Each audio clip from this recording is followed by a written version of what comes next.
नमस्कार, मैं रवि कुमार आपके साथ मौजूद हूँ इस टाइम पर रीवा के उस क्षेत्र में जहाँ एशिया का सबसे बड़ा वो प्लांट मौजूद है यहाँ पर, जहाँ यहाँ की बिजली दिल्ली मेट्रो या कहूँ कि देश भर में जा रही।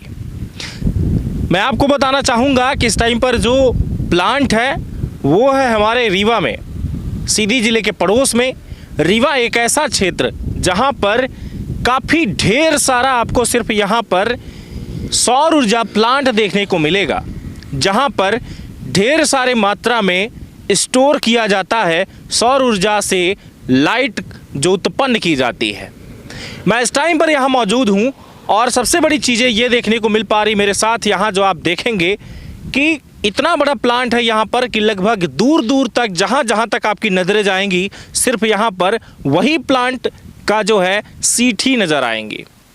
यहाँ पर जो भी सीट देखी जा रही हैं वो सीधे तौर पर हम आपको बताना चाहेंगे कि वही सीट है जो स्पष्ट तौर पर आपको देखने को मिलेगा। चमकता हुआ जो दिखाई दे रहा है दूर दूर तक वो सिर्फ और सिर्फ लाइट का, जो कि सौर ऊर्जा प्लांट का जो ये उत्पन्न करने वाला जो लाइट है यही उसके प्लेट ही देखे जा रहे हैं। लेकिन मुद्दे की बात ये है कि इस पूरे क्षेत्र में मध्य प्रदेश के क्षेत्र से लेकर के अगर बात की जाए तो दूर दूर से लोग यहाँ पर जब गुजरते हैं तो इसे तो देखते हैं, लेकिन यहाँ पर लाइट जो स्टोर होती है पूरे मतलब जो देश भर में यहाँ की जो बिजली जा रही है, और कहीं ना कहीं ये भी देखा जाता है कि जो ये बिजली जो है शायद मैं आपको बता दूं कि कभी भी ख़त्म होने वाली नहीं है, क्योंकि सूर्य एक ऐसी चीज़, एक ऐसे सूर्य देवता हैं जो कि लगातार सुबह से आते हैं और शाम तक लगातार अपनी रोशनी देते हैं, और उस रोशनी से जो है ये लाइट बनती है।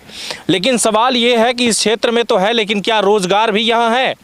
तो मैं आपको बताना चाहूँगा कि जो एक ऐसा क्षेत्र है जो देश भर में बिजली दे रहा है, उसी क्षेत्र में सबसे बड़ी चीज़ ये देखी जाती है कि इस क्षेत्र में बिजली तो दे रहा है लेकिन रोज़गार हमारे मध्य प्रदेश के रीवा क्षेत्र के या सीधी क्षेत्र के लोगों को बिल्कुल नहीं मिल रहा। यहाँ तक कि अगर बात की जाए तो इस क्षेत्र में अगर कहीं गार्ड भी रखना होता है तो शायद उसके लिए उन्हें सोचना पड़ता है कि मैं रख लूँ या नहीं। इस क्षेत्र में मैं दिखाना चाहूँगा आपको कि ये दूर दूर तक जो प्लेटें चमक रही हैं, जहाँ तक आपकी निगाहें जा रही हैं, यानी कि इस कैमरे की जो निगाहें जा रही हैं, मैं बात करूँ रोड के इस पार या फिर रोड के उस पार, मैं दोनों साइड दिखाना चाहूँगा। लेकिन रोज़गार की अगर बात की जाए तो कोई रोज़गार यहाँ पर उपलब्ध नहीं है।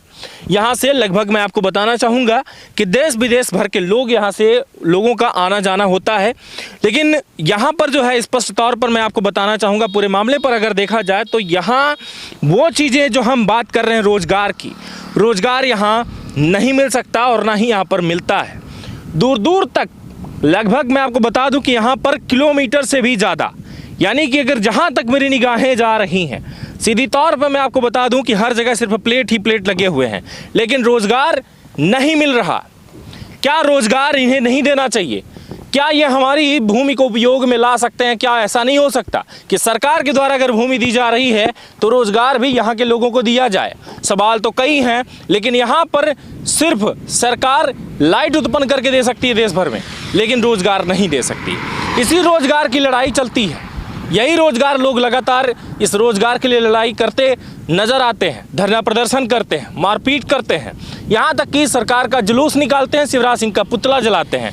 लेकिन देखा जाता है कि इसी क्षेत्र से इतनी जो लाइट उत्पन्न हो रही यहाँ पर रोज़गार के लिए मध्य प्रदेश के इस क्षेत्र के लोगों को यहाँ नहीं रखा जाता। हमारे क्षेत्र में भले ही इतना बड़ा सौर ऊर्जा प्लांट है, लेकिन सबसे बड़ी चीज़ें अगर देखी जाए साफ तौर पर मैं आपको स्पष्ट बताना चाहूँगा कि इस क्षेत्र के लोगों को यहाँ पर नौकरी नहीं मिल रही। जिस प्लांट को यहाँ पर फीता काटने के लिए मुख्यमंत्री को आना पड़ा, प्रधानमंत्री नरेंद्र मोदी को जो है यहाँ पर फीता काटना पड़ा, लेकिन उसी प्लांट में देखा जा रहा है कि इतने बड़े प्लांट में यहाँ मध्य प्रदेश के सीधी और रीवा क्षेत्र के लोगों को यहाँ पर रोज़गार तक नहीं मिल रहा। सवाल बहुत बड़ा है, ऐसा क्यों है? क्या इसके लिए कोई नेता बढ़ चढ़ के हिस्सा नहीं लेता? क्या रीवा और सीधी के सांसद इस पर सवाल नहीं उठा सकते? क्या इस पर विधायक बात नहीं कर सकते? आम जनता अगर लगातार लड़ाई सिर्फ इस बात की कर रही है, जहां एक तरफ देखा जाता है कि यहां से लोग जब जाते हैं बाहर रोजगार के लिए तो उनके पास रोजगार तो नहीं होता, लेकिन उनकी मौत जरूर हो जाती है, क्योंकि कई ऐसे घटनाएं घटती हैं। यहाँ तक कि कई दिनों बाद सब जब पहुँचता है तो जब घर पहुँचता है सब, तो वो भी देखने के हाल लायक और उसकी स्थिति बिल्कुल नहीं रहती, लेकिन रोजगार यहाँ नहीं दिया जा रहा। इस बात को मैं आपको याद दिलाना चाहूँगा कि भाजपा सरकार जो बार बार युवाओं को मामा, जो खुद कहती है कि मैं आपके मामा हूँ, मामा का जो रोल निभा रहा हूँ, मैं आपका मामा हूँ, वही मामा से मैं कहना चाहूँगा कि युवाओं के लिए रोज़गार दे, ना कि 1000 रुपये देकर पल्ला झाड़ ले। बड़ा सवाल, और इसी सवाल के साथ छोड़ के जा रहा हूँ। अगर आपको सही लगता है कि मेरी बातें जायज़ है और सही हैं तो इस खबर को आप शेयर करिए, और सबसे बड़ी बात कमेंट बॉक्स में आप अपनी राय ज़रूर दीजिए कि ये बात कहाँ तक सही है। क्या ये लगातार आपको नहीं देखने को मिल पा रहा कि हमें रोज़गार की आवश्यकता है, हमें रोज़गार चाहिए? जो भी हो, कमेंट बॉक्स आपके लिए खुला हुआ है। फिर मिलते हैं। जय हिंद, जय विंद।